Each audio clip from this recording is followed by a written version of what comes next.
Soumaya Naaman Ksous, sociologue.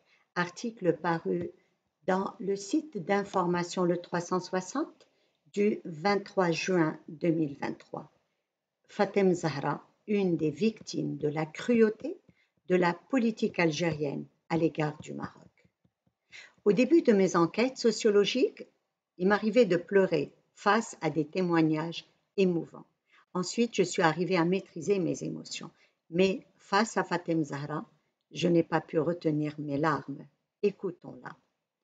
Le 6 novembre 1975, la Marche verte, une marche pacifique organisée par le Maroc pour que le Maroc récupère ses territoires du Sud occupés par l'Espagne.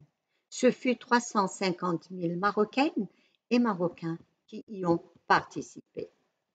Le 18 décembre 1975, en représailles, Boumedienne, président de l'Algérie, expulse 350 000 Marocains vivant en Algérie, soit 45 000 familles. Les victimes marocaines ont nommé cette déportation, parce qu'il s'agit bien d'ici d'une déportation, ils l'ont nommée la marche verte, El Masira Saouda. Alors, écoutons Fatem Zahra, une des victimes de cette déportation. Mon grand-père est arrivé à dos de chameau de Tafilalt en Algérie. Il a épousé ma grand-mère marocaine à la famille installée depuis très longtemps en Algérie. Mes parents sont marocains. Mon père est décédé jeune et nous vivions avec ma grand-mère, ma mère, ma sœur aînée, mon jeune frère, avec la pension de mon père. Nous étions une famille unie, heureuse, avec un voisinage algérien très amical. J'avais 18 ans, nous avions sacrifié le mouton de l'Aïd Kbir, de la fête, dans la joie. Le lendemain de l'Aïd, avant le déjeuner, ma mère m'a demandé de l'aider à découper la viande du mouton qui était encore accrochée à la poutre. يعني الحولي مازال معلق مازال ما تقسمش لأن احنا نهار تاني العيد. À 14 heures, la sonnette retentit. Un policier demande à ma mère si nous étions bien marocains et qu'il fallait se présenter au commissariat avec nos passeports pour un contrôle. Au commissariat, nous étions pétrifiés. Nous entendions des cris, des pleurs, des hurlements d'enfants et d'adultes.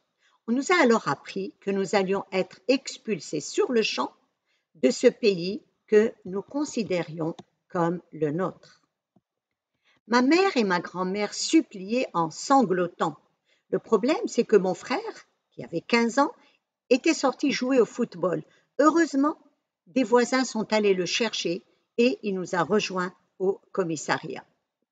On nous a donc parqués, ignorant nos supplications.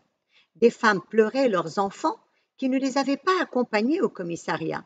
Les victimes ont été séparées de leurs grands-parents, des époux, des épouses, des frères, des sœurs, etc. Seuls ceux qui se sont présentés au commissariat ont été retenus. Donc, les victimes n'ont revu leur famille que des années et des années plus tard, puisque eux ont été expulsés vers le Maroc et les autres sont restés en Algérie. C'était l'hiver, dit Fatem Zahra. Il faisait froid. Les gens sont arrivés au commissariat, certains sans manteau, d'autres avec leurs pantoufles, et on n'avait juste avec nous que les passeports. Tout ce que nous possédions était resté dans nos maisons. Nous avions tout perdu, plus aucune trace de vie de plusieurs générations. La faim, la soif, la frayeur et des larmes intarissables. Le soir, on nous a distribué un demi-litre de lait, un morceau de pain et une portion de fromage avant de nous pousser comme du bétail dans des autocars. J'ai encore dans les oreilles, dit Fatem Zahra, j'ai encore dans les oreilles les hurlements des hommes, des femmes, des enfants, des mères qui criaient le nom de leurs enfants restés sur place. Les hommes résistaient, la police tabassait, j'en fais encore des cauchemars. Tard dans la nuit, on nous a fait descendre des autocars et avec une violence indescriptible. Et nous nous sommes mis à courir tout droit de peur de nous faire tirer dans le dos. Aucun mot ne saurait décrire notre frayeur et nos souffrances. Nous n'avions plus aucun papier officiel, aucun diplôme, aucun acte de naissance ou de mariage, pas d'habits, pas de meubles, plus de photos. Du jour au lendemain, nous sommes devenus pauvres, privés de nos biens, de nos familles, sans un sou en poche. Il faisait nuit, nous courions, nous trébuchions, accrochés les uns aux autres, en tremblant de frayeur. À un moment, dans cette obscurité, nous avons commencé à apercevoir des lumières éblouissantes venant de projecteurs énormes. Nous continuons à marcher. Nous avons compris que c'était notre Maroc, notre patrie. Mon Dieu, et quel accueil indescriptible! Le régime algérien a fait de nous des parias.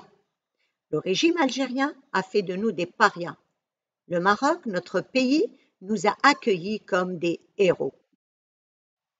Tout et tous étaient prêts pour nous recevoir avec une chaleur indescriptible. Des repas somptueux, des soins médicaux, des soins psychologiques.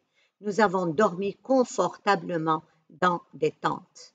Le lendemain, on nous a inscrits et donné le choix de la ville où nous souhaitions loger. En ce qui nous concerne, nous avons été logés à Casablanca, dans le grand bâtiment, celui de la foire de Casablanca. Chaque famille a eu son carré avec le nécessaire pour y vivre. Nous avions gratuitement sur place un restaurant de qualité, des ambulances, des médecins, tout ce dont nous avions besoin.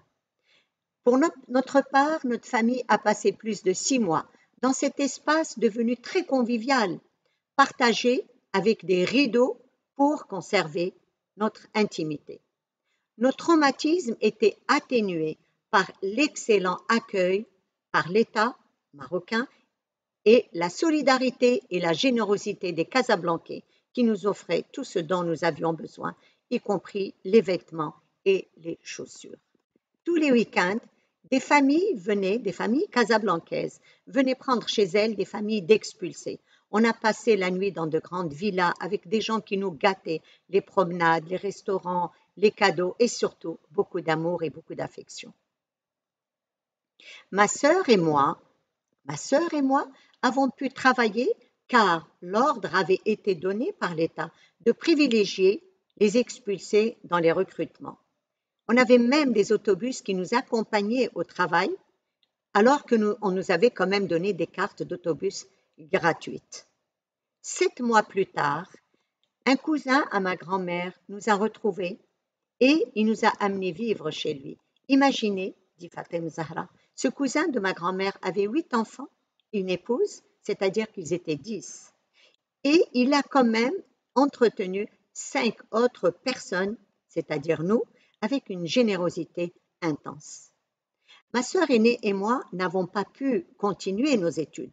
Ma sœur était à la fac en Algérie, moi j'étais au lycée, donc nous ne pouvions plus continuer nos études. Nous avons été obligés de travailler pour faire vivre notre grand-mère, notre mère et également pour scolariser notre jeune frère. Nous avons eu de la chance de ne pas avoir été séparés. D'autres familles n'ont pas pu voir les leurs qui sont restés en Algérie pendant des années et des années.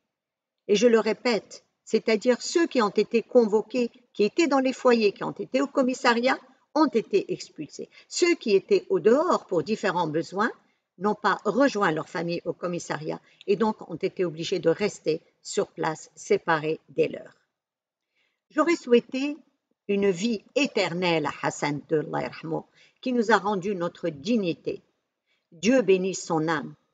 Des concitoyens furieux voulaient en faire de même avec les Algériens vivant au Maroc et les expulser, mais l'ordre avait été donné par l'État de ne pas toucher un seul cheveu des Algériens vivant au Maroc. Mon objectif aujourd'hui, c'est bon, fin de citation de Fatem Zahra. Maintenant, je reprends la parole pour vous dire, moi, en tant que sociologue, que mon objectif n'est absolument pas d'attiser la haine entre Marocains et Algériens, mais c'est plus pour le devoir de la mémoire. C'est pour garder vivace le souvenir d'un drame dont ont été victimes des Marocains et également des Algériens, dont des milliers ont été séparés des membres de leur famille. 48 ans après, des familles demeurent encore séparées. Des milliers, de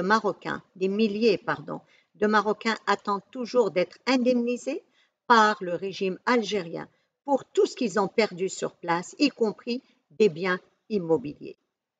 Un collectif international s'est constitué le 6 mai 75, CIMEA 75, qui appelle vainement le régime algérien à assumer ses responsabilités. Je demande à Fatem Zahra quel est son souhait. Et elle me répond ceci: ma déception, 350 000 Marocains déportés par le régime algérien sans que cela ne fasse agir les organismes internationaux de défense des droits de l'homme. Fatem Zahra ajoute: mais moi, je reste fière de mon pays, de mon peuple et du trône alaouite. Je vous remercie.